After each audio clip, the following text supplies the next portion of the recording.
Bem-vindos a todos.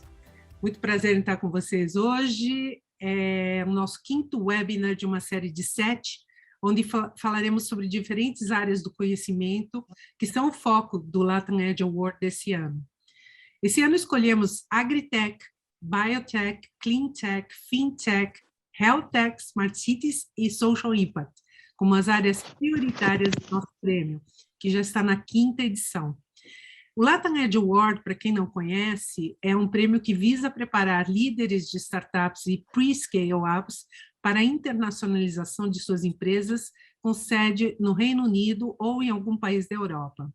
Para se candidatar, é necessário ter um faturamento ou investimento entre 500 mil e 2 milhões de dólares anuais, e em qualquer uma dessas áreas. O prêmio é organizado pela Latam Scale Up, uma consultoria inglesa de soft landing, a Birmingham Enterprise Community, que é um dos centros de inovação mais premiados do Reino Unido, e a EU Tech Chamber, que é a Câmara de Tecnologia Europeia e Inovação, que reúne centenas de especialistas e empresas que desejam conectar e fazer negócios com várias regiões do mundo. A EU Tech Chamber é uma câmara ligada à União Europeia. Portanto, as empresas que quiserem se expandir para internacionalmente e fazer de uma forma planejada, precisam se inscrever no site latamedge.com. Esse webinar não seria possível sem o apoio das instituições que nos ajudam no dia a dia em nossa jornada, especialmente num ano pós-pandemia, quase pós-pandemia, né? Para este webinar específico, a gente contou com o apoio do CIETEC, que é o Centro de Inovação, Empreendedorismo e Tecnologia, que fica na USP, e da CAT, Associação Catarinense de Tecnologia, que é a principal representante do empreendedorismo inovador em Santa Catarina. Esses dois hubs são hubs de fomento e inovação dos mais importantes no país. Hoje eu tenho o prazer de apresentar 3 convidados muito ilustres do mundo da biotecnologia e das soluções inovadoras para a saúde. Começo com o Ricardo Lázaro de Filho, que é médico, farmacêutico, bioquímico, é mestre em aconselhamento genético, genômica humana e doutorando em genética e biologia evolutiva pelo Instituto de Biociências da USP. É cofundador da Genera, o maior laboratório de genômica pessoal da América Latina, além de cofundador e investidor anjo de mais de 10 startups de saúde, educação e tecnologia. Ele foi reconhecido pelo MIT como um dos Innovators Under 35 Latam e pela editora Abril e Fundação Estudar como um dos jovens mais inspiradores do país. Nós temos também aqui a Leila Lopes Bezerra, que é CEO da startup Bioinsumos e Diagnósticos, chamada B-Diagnostics, empresa incubada no CIETEC da USP. Possui bacharelado em Ciências Biológicas, na área biomédica, mestrado em Química, doutorado em Bioquímica, realizou pós-doutorado na Division of Infectious Diseases da University of California, foi bolsista da Unidade Proteômica da Universidade Complutense de Madrid e no Aberdeen Fungal Group na University of Aberdeen, no Reino Unido. É professora associada da Universidade do Estado do Rio de Janeiro por 39 anos, foi professora, onde se aposentou em 2019. E temos também Marcos de Carvalho, que é doutor em Ciência Genética e Biologia Molecular pela UFRGS, Rio Grande do Sul, CEO e fundador da empresa de inovação Brava. Ele foi também fundador e CEO da empresa Neos Prospecta, pesquisador em bioinformática, biologia computacional e genômica, bem como coordenador de diversos projetos de inovação e biotecnologia. Bom, agora que temos todas essas super cabeças aqui com a gente, eu queria perguntar para vocês, jogar a bola no campo de vocês, primeiramente para o Ricardo, perguntando um pouco sobre essas duas áreas, Biotech e Healthtech. Elas tiveram uma explosão de visibilidade na época da pandemia. Ou seja, vocês viraram as estrelas das nossas vidas no dia a dia, né? E Eu queria entender agora em que situação a gente se encontra, especialmente em Health Tech, que é o seu caso mais específico, e o que a gente aprendeu desse processo todo e o que a gente deveria formatar para tornar o nosso ecossistema um pouco mais, vamos dizer, maduro, mais agressivo, do ponto de vista sempre da competição internacional, né, que é o que nos interessa aqui. Legal, Sandra. Bom, obrigado, um prazer falar com todos que estão assistindo. Acho que só um ponto que vale comentar, a Genera, no fim, ela é uma health tech, mas ela tem também uma parte de biotech, né? Geralmente, quando a gente fala de biotech, a gente divide ali o segmento entre terapia e diagnóstico, né? E a gente acaba atuando, sim, como uma biotech na parte do setor diagnóstico, e uma health tech por ser uma empresa de plataforma, com uma estrutura digital, com e-commerce, né? Então, a gente acaba sendo um pouco trabalhando estando dentro desses dois guarda-chuvas, né? Já agora indo para as outras perguntas, acho que sim, a área de saúde em si ganhou muita visibilidade com a pandemia. Acho que eu nunca imaginei que a gente viveria num mundo em que minha tia falaria o que era vacina de RNA, ou queria discutir os tipos de vacina. É uma coisa assim que é uma coisa que foi muito interessante, esse movimento, né? A gente um monte de novos especialistas em vacinas e terapias gênicas surgindo aí. Mas eu acho que o ponto importante é realmente dar visibilidade de como a tecnologia na saúde pode ter um impacto enorme na vida das pessoas e no mundo, né? Então, a gente teve um boom ali, tanto de investimento quanto de interesse nessas empresas. Isso até desacelerou um pouco, né? Mas acho que tem até um aspecto de regressão à média, né? Teve uma procura muito grande, é normal depois dar um retorno sobre isso, mas por fim, acho que globalmente a área ganhou muita força, né? E inicialmente aqui, em termos de Brasil, acho que eu vou dividir mais a health tech da biotech, né? Porque existe uma questão de fragmentação do mercado de saúde nacional, que é diferente do mercado de saúde dos Estados Unidos, dos países da Europa e de outros países da América Latina, inclusive.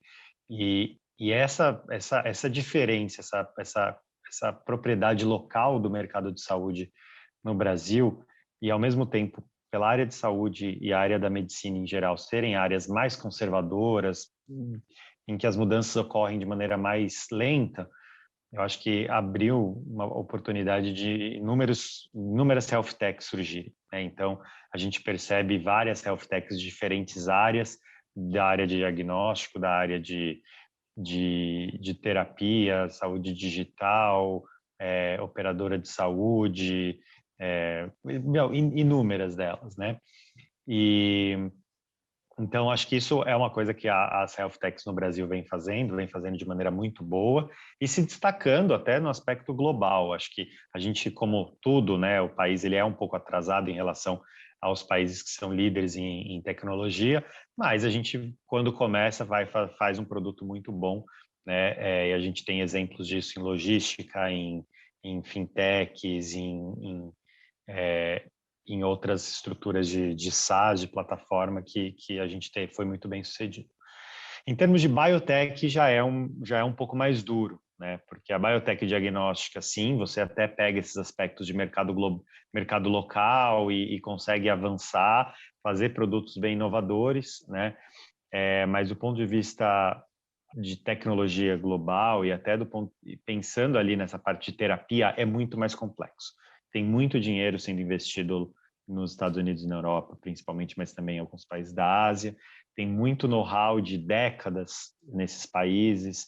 Tem toda uma área de pesquisa e desenvolvimento de farmacêuticas que estão nesses países e não aqui no Brasil. O Brasil faz muito pouca inovação dentro do ponto de vista de terapia, do ponto de vista farmacêutico em relação a esses outros países. E mesmo assim a gente está, eu felizmente participo ali como investidor ou como advisor de algumas empresas nesse setor e percebo uma movimentação de pessoas fazendo coisas muito legais. empresas que são de ex-pesquisadores, que fizeram pós-graduação fora, que voltaram com conhecimento, que usam como lever de tecnologia, dados. Então, percebo um movimento nesse sentido, mas ainda a gente está para trás, tanto em número de empresas quanto em tecnologia ali, em geral. Tá? Então, espero ter respondido um pouco as perguntas. Eu queria te perguntar por que a gente está para trás. Faltam recursos e os recursos deveriam vir do governo ou da iniciativa privada? Ou o que é o investimento numa tal da inovação mais radical, ou seja, que não traz lucro logo de retorno, logo de cara? Eu acho que esses dois fatores eles são importantes. A gente está falando de investimento público. A FAPESP vem fazendo um trabalho muito legal com o programa PIP, que fomenta em empresas pequenas, empresas inovadoras, mas ele é estadual, né? Entendo que no âmbito federal isso até ocorreu no passado, não ocorre mais. Ou até tem alguns que tiveram alguns programas, acho que da FINEP também, né? Mas comparado ao valor, ao volume de dinheiro investido em Europa e Estados Unidos, é outra magnitude, né, desses recursos. E privado, a mesma coisa. Privado, até tenho dúvida se não é mais acentuada essa diferença, porque a gente fala de fundos lá fora especializados em biotecnologia, fundos de mais de 1 bilhão de euros, 1 bilhão de dólares, que vão investir em startups de terapia, né? O que aqui no Brasil não existe. Tem alguns fundos ali começando a querer trabalhar nessa área mais de hard science biotech, mas é pouco. Mas isso acho que assim é uma parte, né? Mas tem outras partes que é essa questão do trabalho do P&D, né? Então, as farmacêuticas nacionais, elas sempre foram excelentes empresas de marketing, de negócios, mas não tinham esse escopo de fazer inovação radical. Hoje tem algumas que estão fazendo, que é muito legal, mas enquanto isso, nesses países mais desenvolvidos, se faz isso há décadas, né? E mesmo as empresas que são multinacionais e têm escritórios aqui, elas fazem o P&D lá fora. Então fica muito mais distante, né? O pesquisador nacional da iniciativa privada de P&D, né? E eventualmente assim muitas biotechs lá fora são fundadas por ex-executivos ou ex-gerentes dessas grandes farmacêuticas da área de P&D. Então a gente não tem esse fluxo, né? Então, acho que essas são algumas das razões, né? Eu gostaria, então, de aproveitar a dica, né, a bola que você levantou, para passar a palavra para a Leila, porque a Leila é exatamente o exemplo, né, de uma ex-acadêmica, né, totalmente embrenhada e intensa na sua carreira acadêmica, que acabou montando uma empresa de biotech, e eu queria que ela contasse um pouquinho sobre a experiência dela e o que ela vê como melhorias que a gente deveria ter no nosso ecossistema nos dias de hoje. Leila, está contigo. Bom, gente, obrigada. É um prazer compartilhar essa mesa aí com o Ricardo e com o Marcos, né? Que tem um chão no empreendedorismo muito maior do que eu. E, na realidade, o que me instigou foi exatamente a frustração de, depois de 39 anos, e ver uma pesquisa aplicada, desenvolvendo uma tecnologia que foi usada in-house no hospital universitário da UERJ por 10 anos, na hora que eu saí, aquilo ia morrer, porque não tinha nenhum incentivo para aquilo ser continuado. E eu ia embora do país, né? Com a crise do Rio, eu fui convidada para sair do país. E a USP me convidou para vir. E a FAPESP me deu uma bolsa de pesquisador visitante. Eu falei, tá bom, vou dar 2 anos para o Brasil. E conheci o PIP, que o Ricardo acabou de mencionar. Eu não imagina, como é estadual, era um programa que eu não conhecia.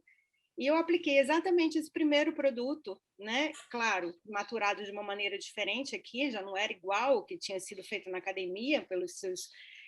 E ganhei o PIP e falei, vou empreender. Os meus colegas diziam assim, não, Lê, Nessa idade, você está doida. Eu não sei se eu estava doida ou não estava doida, mas eu falei assim, bom, eu já tenho uma carreira, então, assim, eu quero fazer alguma coisa nova e quero fazer alguma coisa nesse país, né? Aqui. Tem que acontecer. Por que essa interlocução não existe? Porque uma coisa vai morrer comigo quando eu me aposento. Não pode. E aí, essa ponte foi uma coisa muito enriquecedora. Eu virei aluna, né? Virei aluna de empreendedorismo e, como boa aluna, fui fazer todos os cursos e fazer as redes que eu tinha que fazer. Então, eu tenho um olhar dos dois lados. Eu trouxe alguns slides, não para me demorar, mas porque eu acho que tem umas coisas que são visuais. E tem uma certa provocação para o debate que eu queria compartilhar com vocês, se vocês me permitem. Né? Deixa eu ver se eu consigo compartilhar aqui sem atrasar muito. Eu não sei se dá para ver, espera aí só um instantinho. E não é uma coisa formal, tá? Pode me interromper, por favor, Sandra, Ricardo. Dá para ver? Dá sim, está ótimo. Bom, então, muito bem.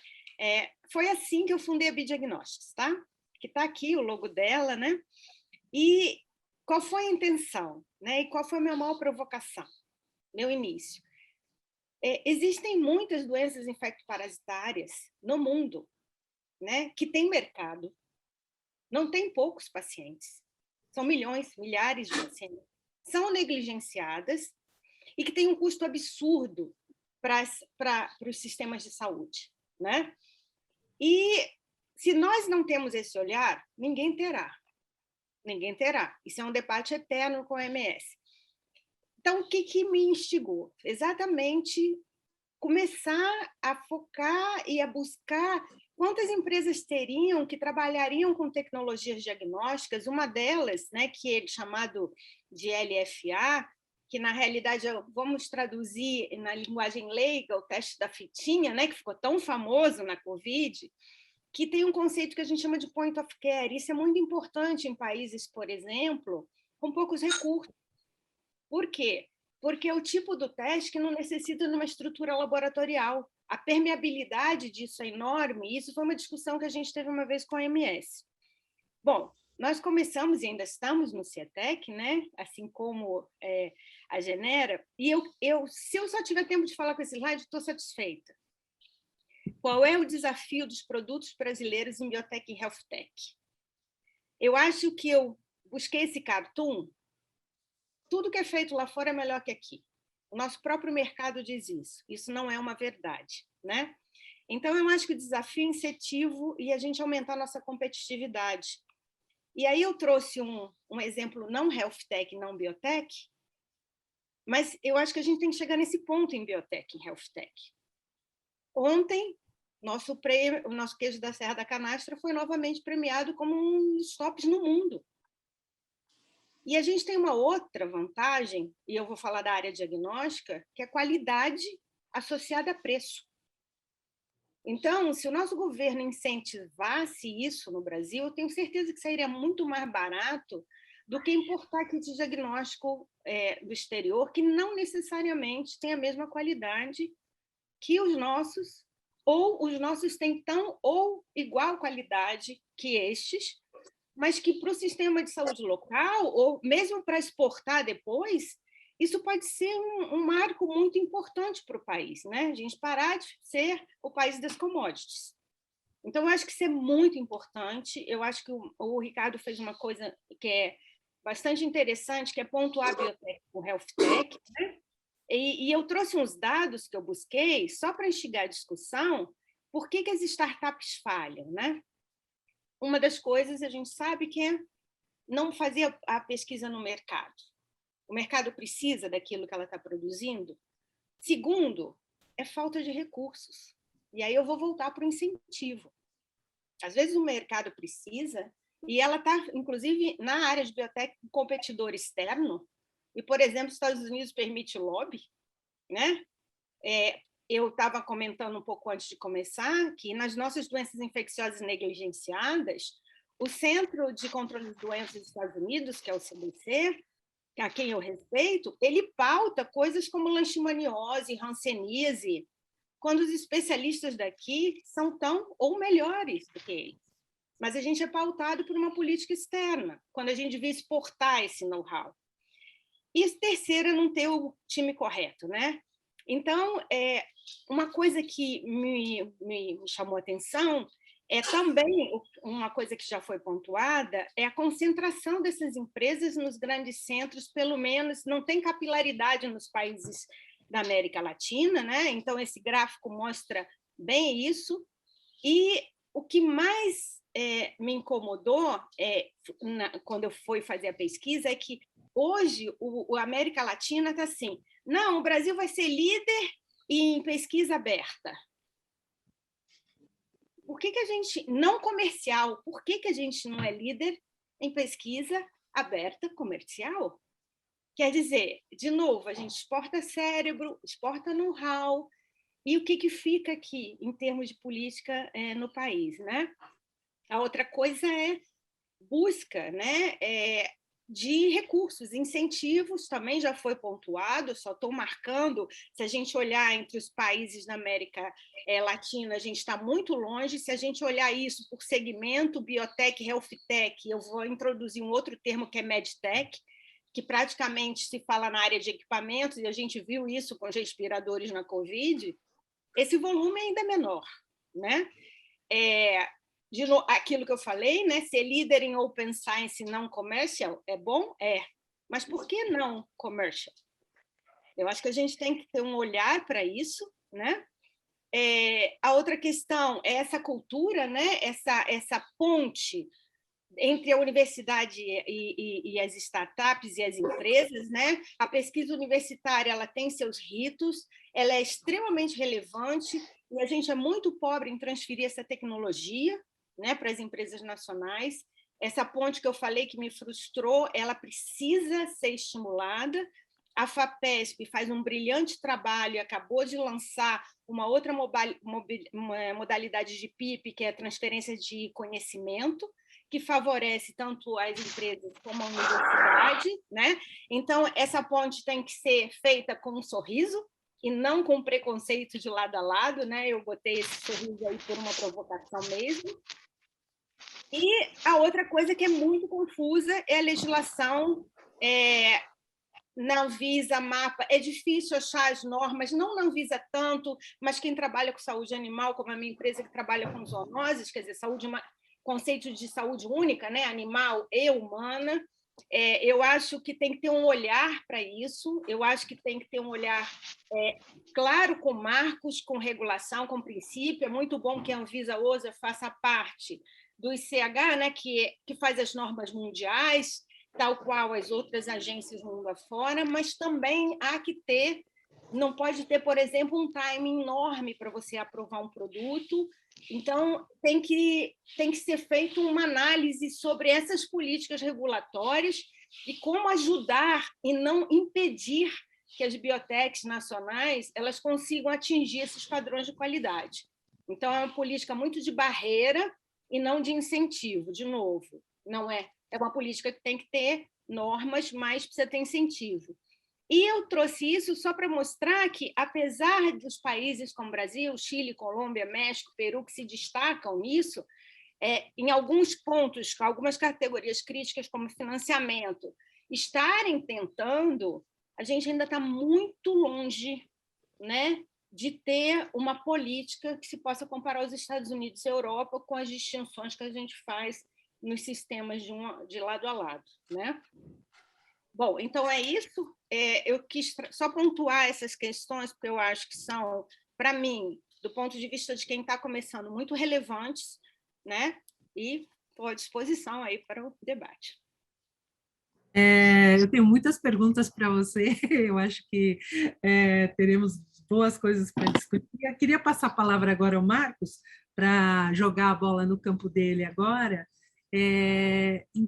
tentando entender a questão, por exemplo, também dos investimentos, dos venture capitals, nesta área específica, e como que ele vê o ecossistema em si. Existe um ecossistema saudável e estruturado de health tech, biotech no na América Latina, ou a gente carece em algumas específicas áreas de formatar esse ecossistema de uma forma estruturada e que funcione, azeitar, vamos dizer assim. Então, eu queria ouvir Marcos. Obrigado, bom dia a todos. É uma satisfação estar aqui conversando, participando desse evento. Realmente, o Brasil é um país muito peculiar, né? Não só a jabuticaba é exclusiva daqui. E isso é uma coisa que é como se fosse, né? É uma coisa que a gente tem que levar em consideração quando a gente pensa esse tipo de desafio. Eu, uma vez, estava participando de um evento e justamente surgiu essa questão: como é que a gente transforma o Brasil, né, de uma nação que não tem uma tradição industrial e científica, e a gente consegue gerar mais valor para o país e, consequentemente, exportações, aumentar a riqueza do país através de conhecimento. Porque a sociedade está se transformando para o ponto em que o conhecimento, na verdade, vai se tornar a nova commodity e que realmente vai impulsionar o desenvolvimento econômico dos países nos próximos séculos. E nesse debate surgiu a pergunta: como é que a gente pode reproduzir, então, o modelo do Silicon Valley? Tinha um professor do MIT lá e ele falou: olha, vocês não têm que reproduzir o modelo do Silicon Valley. Silicon Valley é único, né? E ele surgiu de uma maneira semi-estruturada, né, pelas condições da região, da cultura, do país. Não tentem imitar o Silicon Valley, Israel, a Europa. Tentem achar um modelo de desenvolvimento brasileiro que leve em consideração as coisas que vocês têm, né, potenciais e de disponibilidade de recursos. Isso sempre ficou comigo, né, quando eu pensava a respeito desse tipo de situação, que claramente a gente vê, como já foi colocado aqui, que a gente tem uma estrutura fragmentada do desenvolvimento de tecnologia, de empresas de alta tecnologia, mas a gente pode pegar e olhar para setores que estão muito bem consolidados e que foram sucessos aqui no Brasil, são sucessos aqui no Brasil, como, por exemplo, o desenvolvimento agrícola que a gente teve, que foi baseado numa política extensiva, né, do Estado, de suporte através de financiamento aos produtores e de impulsionamento de pesquisas aplicadas, principalmente através da Embrapa e com as universidades parceiras. Então, que hoje o Brasil é uma potência mundial no setor agrícola, né, no setor agropecuário como um todo, nas produtividades em várias culturas, e as tecnologias que a Embrapa desenvolve são até mesmo exportadas para outros países. Bom, se a gente funcionou no setor primário, será que, de repente, a gente não pode pensar, né, de que forma que esse mesmo modelo pode ser aplicado, por exemplo, para a indústria de alta tecnologia? Sem dúvida, a gente pode, mas tem algumas peculiaridades que a gente tem que levar em consideração nas diferenças de paradigma.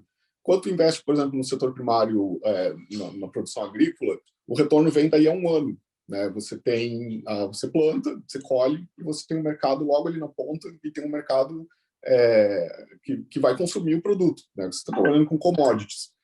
Quando você está trabalhando com inovação, você tem uma extensão do tempo até o mercado e principalmente do processo de pesquisa, porque são pesquisas que são embasadas, às vezes, por pesquisa básica, que leva, por vezes, décadas para serem estabelecidas. Então, eu vejo que aqui no Brasil, que a gente precisa ter um equilíbrio entre justamente os setores privados na esfera de investimento e o setor estatal, para que, e na minha visão, o setor estatal teria que se concentrar no processo de financiamento de pesquisa básica e semi-aplicada nas universidades, o que ao contrário, né, até um pouco da filosofia que a gente tem hoje, que talvez foi útil ou é útil no momento em que a gente teve, mas se a gente quiser desenvolver um sistema sustentável e de longo prazo para que a gente internamente consiga sustentar o desenvolvimento econômico e tecnológico, seria importante que a gente tivesse um investimento profundo nas universidades brasileiras no desenvolvimento de pesquisas básicas nos setores que são pertinentes, no caso aqui na biotecnologia, as áreas que a gente está trabalhando. E a pesquisa aplicada ser suportada por um híbrido entre grants, né, que venham de instituições estatais, para o desenvolvimento de pesquisas aplicadas nas empresas. Porque quando você faz pesquisa numa empresa, você já está mirando o mercado. Não quer dizer que quando você faz pesquisa na universidade, você não está mirando o mercado também, que não seja possível esse tipo de modelo. Mas você já tem que dar pesquisa para o mercado. Quando você está na universidade, tem que romper uma série de barreiras que são comumente conhecidas como culturais, como eficiência de uso de recursos em algumas situações, como de pessoas que vão executar os resultados da pesquisa, enquanto que na empresa, ela, quando pensa pesquisa aplicada, ela já pensa com o mercado ali na porta. Ou ela já tem esse mercado, ou é uma inovação num produto que ela já tem, ou ela quer tornar o produto dela superior a um concorrente externo. Então, eu vejo que uma dos macro movimentos, né, que seriam, porque a gente está falando justamente de um efeito macro, né, de algo que tem que ser feito em nível de país, seria uma coordenação mais adequada entre a aplicação de recursos de pesquisa e como que isso vai ser feito também para não desestabilizar projetos que já estão em andamento, muitos projetos que tiveram sucesso, mas, do meu ponto de vista, é muito mais eficiente você intensificar ou focar mais as verbas de pesquisa na universidade para grandes projetos, grandes que envolvam também tecnologias de ponta, mas que sejam de suporte para que as empresas possam ter setores de pesquisa internos e que sejam sustentados por essa espécie de grants híbrido. A gente tem alguns modelos aqui no Brasil que existem, por exemplo, o CNPq tem algumas linhas de financiamento que a empresa se compromete com parte do financiamento, o CNPq se compromete com as bolsas, né, para pessoal, e isso, na minha experiência, né, nas empresas em que eu apliquei esse tipo de sistema, foi extremamente eficiente. Na Prospect, na empresa que eu fundei, nós chegamos a ter 14 doutores na empresa, né, entre doutores que nós contratamos ou mais, né, 14, 15 doutores entre os que nós contratamos e que eram bolsistas através desse tipo de programa. E nós contratamos basicamente todos após o final da bolsa, porque eram pessoas que acabavam desenvolvendo conhecimento específico de alto interesse para a empresa, trabalhando num projeto que era especificamente para a empresa e que acabavam desenvolvendo uma tecnologia de ponta. A gente desenvolveu coisas realmente sim, bastante inovadoras aqui no Brasil, e que tem uma aplicabilidade direta no mercado. Assim que o produto foi validado, foi submetido aos processos legais e regulatórios, e o mercado já estava na ponta esperando.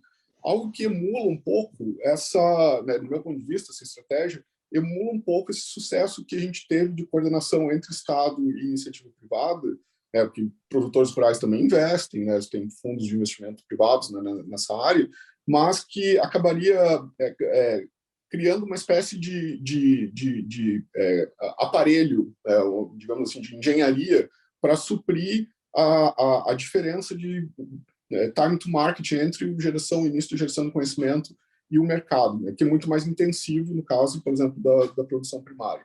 Então, que a gente, do meu ponto de vista, né, de forma ampla e baseado, né, nessa questão de financiamento, é muito importante que a gente possa ter a parte de pesquisa, de geração de conhecimento novo, que é a base da inovação, que é a base da tecnologia, da engenharia, parcialmente trabalhado pela iniciativa privada de forma específica e dentro das universidades com foco, né, em financiar os grupos de pesquisa para se aventurarem, né, em descobertas também, em coisas inovadoras, trabalharem junto com o resto do mundo em iniciativas de larga escala. Isso porque, por exemplo, a gente vê grandes iniciativas de pesquisa e desenvolvimento como o LHC na Suíça e na França.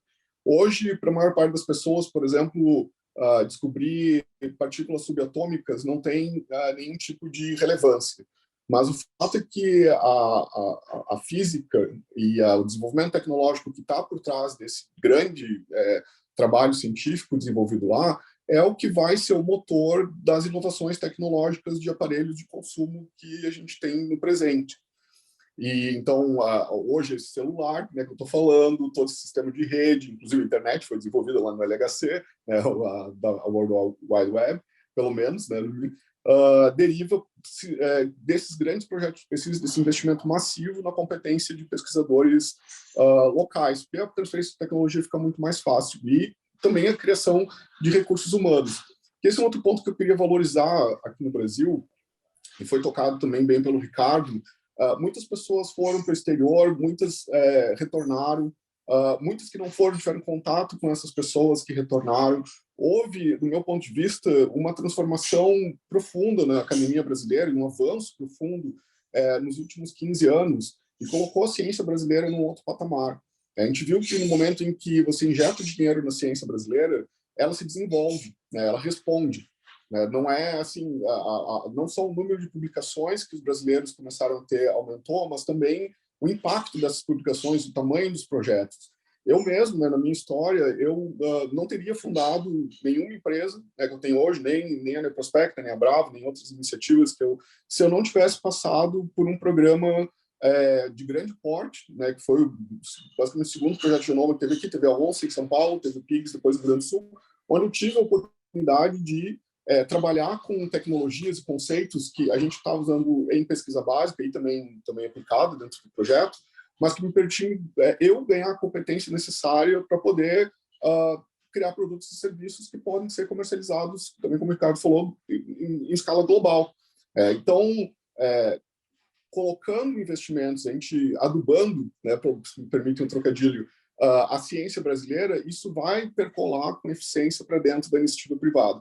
Mas aí a gente precisa também um segundo pensamento, uma segunda conexão, é que o Brasil não tem a estrutura econômica atual para suportar, por exemplo, o desenvolvimento tecnológico de empresas inovadoras em uma escala tal que se torne autossustentável ainda. A gente está começando, os primeiros fundos de investimento começaram a operar de forma mais ofensiva, digamos assim, cerca de 10 anos atrás. Está tendo uma maturação, inclusive, de pessoal, de cultura, dentro desse sistema de investimento. Hoje a gente tem múltiplos fundos de investimento no Brasil, tem redes de anjos, nós temos a lei de anjos foi aprovada recentemente, tem uma estruturação melhor, e eu creio que o futuro é positivo nesse sentido, mas é possível que a gente consiga uma eficiência maior com uma coordenação mais adequada entre Estado e entidades privadas, né, principalmente nessa questão de formação de mão de obra especializada, que a gente tem um potencial gigantesco, e investimento em ciência como base do desenvolvimento tecnológico de empresas de inovação. Uma coisa que eu queria te perguntar, e perguntar para todos, aliás, existe um mantra no Brasil, principalmente em outros países da América Latina, que a gente investe muito pouco do ponto de vista governamental em ciência e tecnologia. Sempre os valores são muito pequenininhos em relação ao orçamento muito abaixo do que normalmente outros países investem. Esse empuxo de iniciativa privada, criação de um ecossistema que não dependa só do governo e que, no fundo, se bem azeitado, vai gerar impostos e vai gerar recursos para o governo, é a única saída que nós temos hoje, ou como você se vê em relação a países como o Reino Unido e Europa nesse sentido, que, no caso, são nosso foco de atenção? Quando a gente pensa em financiamento e participação estatal, eu não digo também só de financiamento direto, né? A gente tem outros potenciais também que podem ser utilizados, como, por exemplo, o poder de compra do SUS. O SUS importa uma quantidade muito grande de insumos e de tecnologias que poderiam ser produzidas nacionalmente, e existe uma política nesse sentido, né, de priorizar a compra nacional, mas isso ainda tem um espaço bastante grande para ser explorado, entre outras alternativas, né, de valorização da indústria nacional em primeiro lugar. Tipo, os americanos têm o Buy American, e é uma coisa sistemática dentro do país, é algo que a gente poderia se voltar aqui no Brasil para ter, porque o poder de compra, pelo fato de a gente ser muito grande, ter uma população muito grande, e o SUS é uma estrutura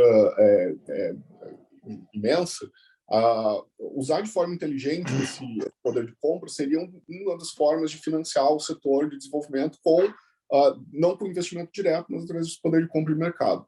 Agora, com relação ao investimento privado e estatal no desenvolvimento específico de empresas de inovação, é preciso a gente ver e aceitar que isso é um modelo que foi implementado em todos os países. Nenhuma indústria e nenhum setor tecnológico, nem nos Estados Unidos, nem no Canadá, nem no Reino Unido, nem na Europa, nenhum desses setores se desenvolveu sem que houvesse um aporte sistemático de recursos estatal no desenvolvimento da ciência e tecnologia de base que permitiu o desenvolvimento de uma indústria. Isso porque, principalmente pela nossa característica agora, nós somos um país pobre, né, apesar de a gente ter uma desigualdade muito grande, o Brasil, no contexto geral, é um país pobre, tem a ver com a eficiência de aplicação de recursos, né, e a prioridade, né, de aplicação desses recursos. Na iniciativa privada, não vale a pena investir em ciência básica, por exemplo, que poderia gerar breakthroughs de inovação, ou que poderia gerar inovações incrementais, né, através de melhoria de tecnologias já existentes, porque o tempo de investimento é muito desconectado com o tempo da oferta que existem de outras aplicações. E o dinheiro, ele não tem moral, né? A gente não pode culpar assim, ninguém por isso. Por exemplo, se vale muito mais a pena aplicar num fundo de investimentos que está atrelado, por exemplo, a uma taxa de commodities e vai render, sei lá, 12%, 14% ao ano para um determinado dinheiro, ou tu vai aplicar num grupo de pesquisa que tem indícios, tem, por exemplo, provas de que ele pode estar num track de desenvolver algo que pode revolucionar determinado produto, mas isso vai levar 10 anos, nenhum investidor vai piscar quando for fazer a opção de para onde que o dinheiro vai, né? Isso é uma lei de mercado, e o investimento e desenvolvimento de ciência e inovação ele é muito peculiar, né? Que se ele se regrar simplesmente pelas regras de oferta e procura, do quanto que você oferta e do retorno de investimento, ele não é racional, né? Racionalmente, ninguém vai investir em desenvolvimento de tecnologia, né? Porque vale muito mais a pena você investir num fundo que é mais seguro, ou até numa renda fixa, eventualmente. Então, para investidores privados, isso é muito difícil.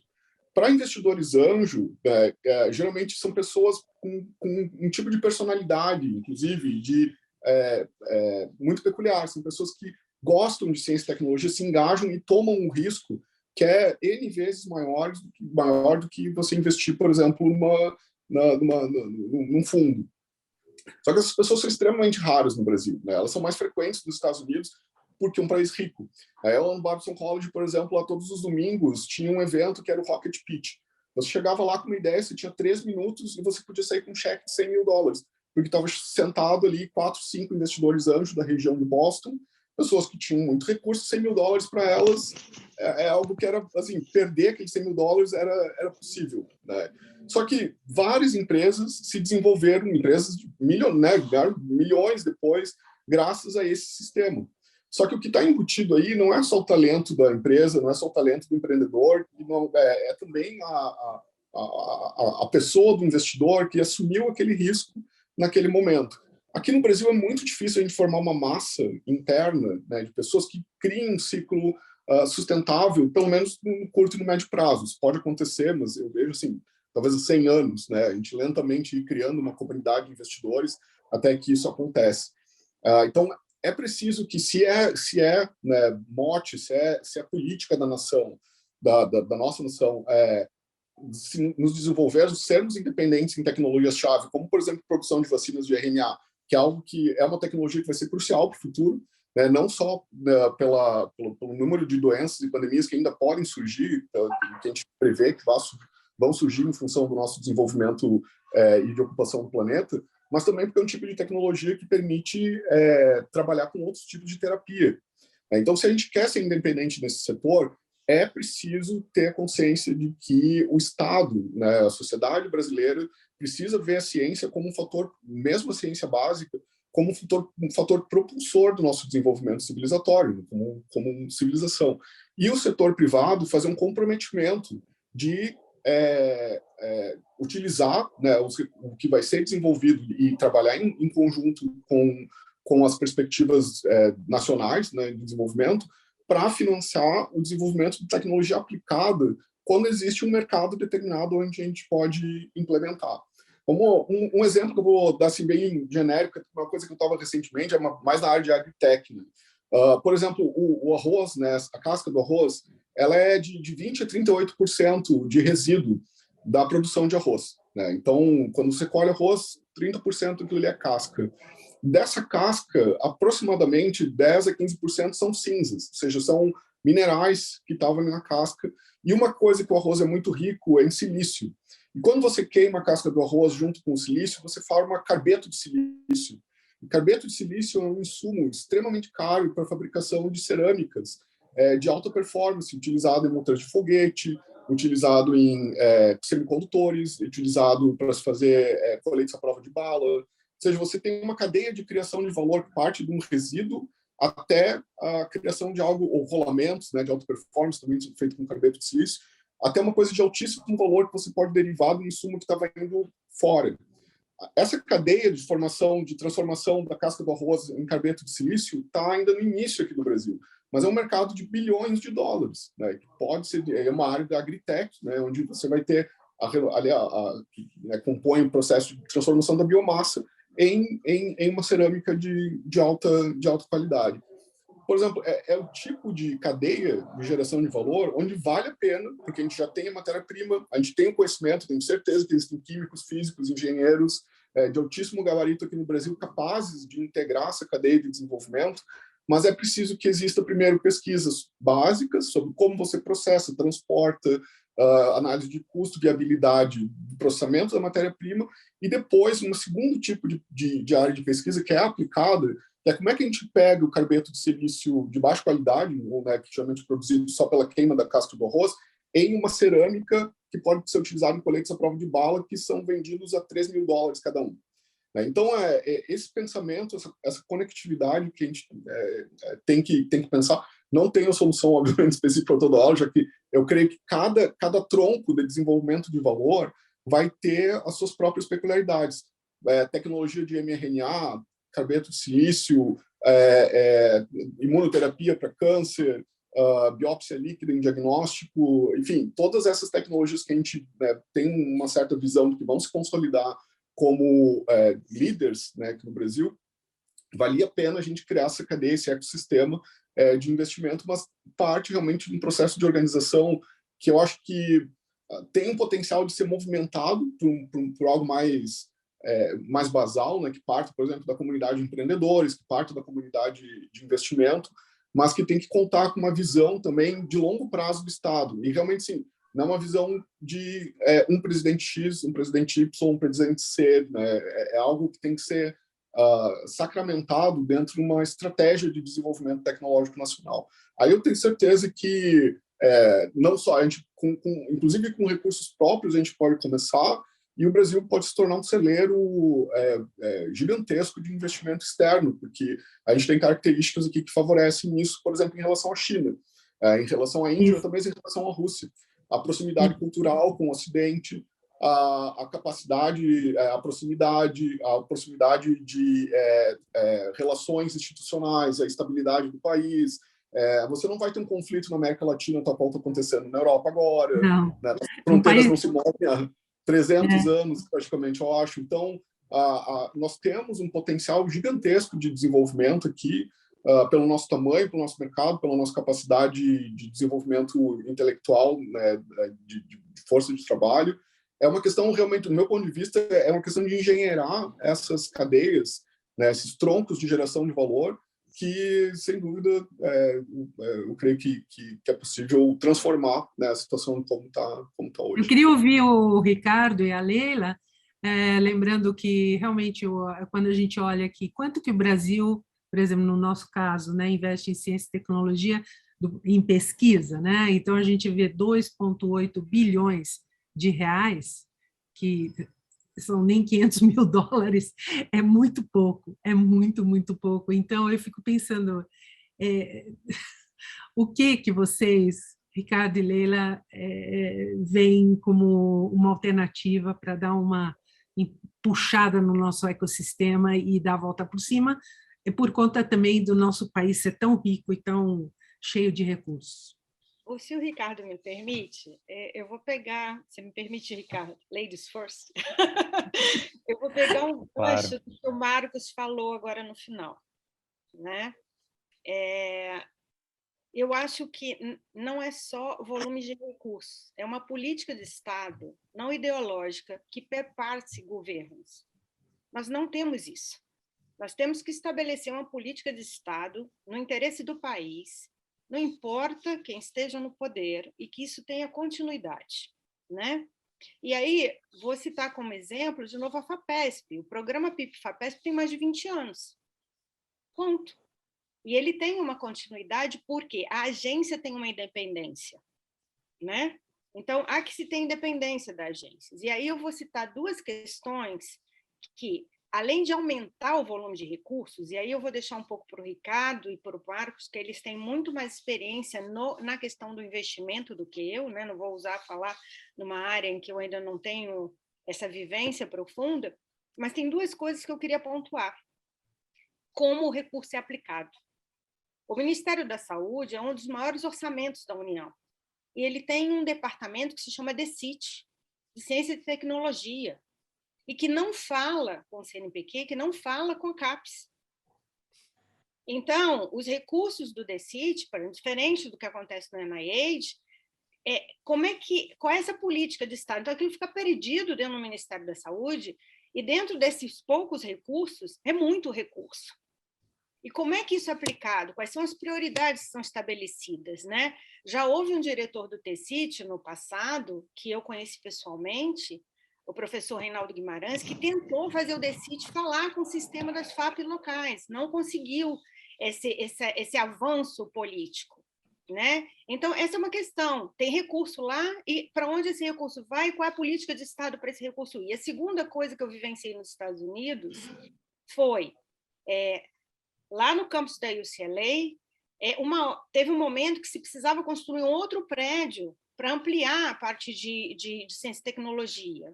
E uma família milionária que estudou na UCLA bancou o prédio. Então, nós não temos aqui, isso também acontece no Reino Unido, a cultura da doação. Famílias muito ricas que doam, simplesmente doam. Um prédio, um grant, né? E tem lá uma placa com o nome da família. Então, assim, não temos a riqueza dos Estados Unidos, mas temos algumas famílias bem milionárias no Brasil. Mas a gente não tem essa cultura da doação, não tem essa cultura de fundos para ciência e tecnologia. Isso era uma coisa interessante da gente incentivar no país, né? O Reino Unido tem uma cultura da doação muito grande, os Estados Unidos têm uma cultura de doação muito grande, em países que já têm muito recurso. Né? Eu queria passar para o Ricardo, que ele vai ter que sair daqui a pouquinho. Ricardo, entendendo se a cultura da doação poderia ser empurrada, tem um empurrãozinho de incentivos fiscais pelo governo. Eu vou ser super breve aqui, gente, porque também o meu tempo dentro da reunião está acabando, eu tenho um hard stop agora às 13, mas eu queria só fazer alguns comentários, né? O Brasil, ele tem uma bênção e uma maldição juntas, que é o tamanho do nosso mercado, né? O nosso mercado é muito grande, isso permite que empresas não precisem ser necessariamente inovadoras para crescer. Existem empresas no aspecto muito mais comercial, logístico, que permitem ter um resultado super bom, né? Ao contrário, por exemplo, de Coreia do Sul, Israel, que são empresas que com grande investimento, seja estatal, seja privado, né? Como a gente vem conversando aqui, tiveram êxito e exportam muita tecnologia. O Brasil já nasceu com um mercado enorme que acaba até quase que desincentivando esse tipo de coisa, né? E eu acho que, assim, o Brasil tem muita gente rica, isso é um dos países com o maior número de bilionários, né? Saiu recentemente na Forbes. Mas se você vai comparar esse número com os Estados Unidos ou com o Reino Unido, principalmente per capita, em função do porcentagem da população, ele ainda é pequeno, né? Eu acho que pode ser que exista essa falta de cultura de doação, né? Sem dúvida.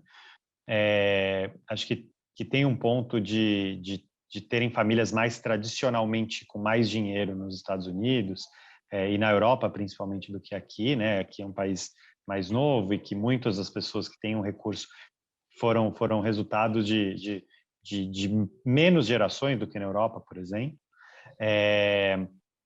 Mas eu vejo, assim, como essencial o investimento, seja público, seja privado, né, para o desenvolvimento do país em termos de tecnologia. Não, acho que eu não conheço nenhum caso, conheço vários casos de empresas, de países que investiram muito em tecnologia e tiveram resultados absurdos em poucas décadas depois, acho que Coreia do Sul, Israel são 2 exemplos disso, e não conheço empresas que não investiram em tecnologia, em educação, em ciência e tiveram resultados grandes como já foi falado também, acho que pelo próprio Marcos, como de começar a criar produto de alto valor agregado, ou eu não sei quem falou isso, mas assim, é muito complicado a gente fazer isso sem um grande investimento, né? Então, acho que só para finalizar mesmo minha fala, peço desculpas, não sei se o evento vai se estender muito mais, mas como eu tenho esse hard stop, queria trazer esses pontos aí na conversa. Não, muito obrigada, Ricardo. Eu queria colocar as considerações finais. Bom, na verdade, a gente ficaria um tempão falando sobre isso. Com certeza. Eu queria colocar as considerações finais para a questão de que intercâmbio vocês acham que com instituições europeias ou do Reino Unido a gente poderia estimular mais para que a gente tivesse um empuxo maior na criação de uma cultura de investimento em ciência e tecnologia no país, uma mudança de mindset mesmo. O que vocês acham que poderia ser feito? Eu posso começar e daí eu Sim, aí você desconecto e passo a palavra. Sim. Eu acho que assim, a gente está assim, por mais que nos últimos poucos anos teve um caminho inverso ao da globalização que aconteceu nas décadas anteriores, né? Eu imagino que existe ainda uma tendência dessa globalização e a gente entendeu o mundo quebrando um pouco de barreiras como um mundo e não cada país como seu país. E eu vejo isso, principalmente em organizações europeias, de buscar empreendedores, empresas, iniciativas globais, né? E tem exemplos, por exemplo, aqui mesmo na USP, a Érica, que fez parte de um programa de aceleração de biotech no Reino Unido, né? Tem outros exemplos, uma empreendedora brasileira que teve bastante êxito lá no Vale do Silício, em São Francisco, propriamente também investindo em biotecnologia. E eu acho que esse entendimento e essa percepção de que cada vez mais você dando acesso a dados, acesso a informações no mercado mais global, você vai ter tantos empreendedores, tantas ideias tão boas fora daqueles grandes centros que acho que essa percepção já vem ocorrendo e é simplesmente continuar isso, né? Eu acho que falava-se muito antes do Facebook que o próximo unicórnio, a próxima empresa de maior valor global vai nascer dentro do Vale do Silício, e realmente nasceu do lado de Stanford. Diziam já que a segunda já não seria, a segunda talvez fosse na Índia, na China, né, no Brasil, talvez, mas assim, a gente percebeu várias empresas dentro da China surgindo com muita força, porque é justamente por causa dessa questão do maior acesso à informação e de um mercado mais global. Tá? Muito obrigada, Ricardo. Obrigado pela participação, gente. Desculpa sair antes do final. Obrigada. Leila? Eu diria que a robustez de investimento e a robustez na aplicação desse investimento, né? O Ricardo mencionou a China e é um fato. A China estabeleceu uma política, primeiro, de trazer os seus cérebros que foram formados principalmente nos Estados Unidos de volta para o país. Segundo, estabelecer um parque em termos de equipamentos, em tecnologias que eu comentava, uma vez eu conversei com um pesquisador da Austrália sobre um projeto e ele falou, o laboratório que eu tenho na China é, de longe, melhor do que eu tenho na Austrália. Então, tem que ter uma política de Estado robusta que enxergue isso, né? O potencial científico do Brasil é enorme, na América Latina ele se destaca absurdamente, mas ele tem que se destacar em relação ao mundo. Não adianta ele ser o melhor na América Latina, ele tem que ser o melhor no mundo. E a outra questão que eu queria pontuar, e já teve um ensaio disso entre o Brasil e o Reino Unido, mas não ficou robusto o suficiente, que era um acordo bilateral, como a França teve muitos anos com o Brasil, que era o CAPES Coffee Cube, que formou muitos brasileiros e trouxe muitos brasileiros de volta, com um grande know-how, E eu acho, e assim, eu, com a minha experiência no Reino Unido, eu vejo que o Reino Unido, mais do que qualquer país, no que a Europa, ele tem uma política de incentivo de biotecnologia, buscar doutores na universidade, fazer esse trânsito empresa-universidade, que eu não vi na Europa, e nos Estados Unidos é uma outra coisa, é uma outra conjuntura, uma outra cultura, né? As empresas buscam os pesquisadores como cérebro, mas não é uma coisa institucional, vamos dizer assim, né? Individualizada. Então, eu acho que essa riqueza do Reino Unido, numa parceria robusta com o Brasil, eu acho que alavancaria muito essa mudança, como você fala, do mindset da cultura brasileira, porque tem que ter uma mudança cultural também. Não adianta só investir sem haver uma mudança cultural e sem haver uma mudança de política de Estado. Obrigada. Marcos? Bom, do meu ponto de vista, esse processo de colaboração ele sempre tem que ser de mão dupla, né? Então, eu vejo que o Brasil, e o Reino Unido e a Europa têm um potencial muito grande em colaborar em problemas que são importantes para a comunidade europeia agora no momento, como, por exemplo, o envelhecimento da população e tecnologias associadas de combate a esse tipo de problema, que vem acompanhado de desafios na área de saúde. Então, na área de prevenção, na área de saúde sistêmica, medicina personalizada, biotecnologias que estão envolvidas nesse processo, e aplicação disso em larga escala. Aí, no caso, o Reino Unido tem um grande exemplo, né, do sistema público de saúde do Reino Unido, que tem como mote o processo de prevenção, diagnóstico precoce como uma das principais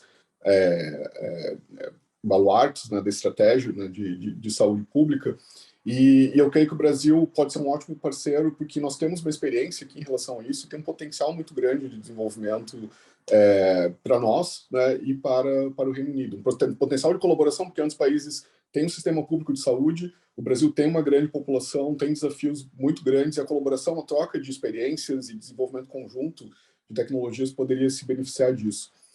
Outras áreas que aí eu creio que a parte de biotech pode colaborar, que biotech acaba se expandindo para a área industrial também, né, e outras, é a preocupação que a Europa tem com relação a mudanças climáticas. E o Brasil é um país que, dentro desse contexto, a gente também tem uma grande comunidade de pesquisadores aqui que desenvolvem tecnologias que podem ser chamadas, que chamam às vezes de clean tech, que muitas vezes são biotecnologias, né, aplicadas à área ambiental, e que podem ser de extremo interesse, né, de colaboração da mesma forma.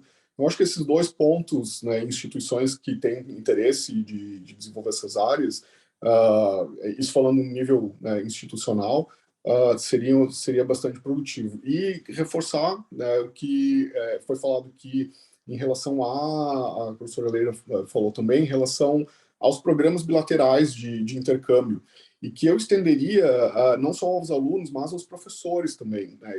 Para quem viveu isso na academia, sabe o quão produtivo tanto ir como receber pessoas do exterior, das trocas de experiência, trocas de conhecimento, e o Brasil já está num nível, né? Eu creio que a nossa academia teve um amadurecimento, como eu disse, né, brutal, assim, exponencial nos últimos anos, de absorver mais desafios.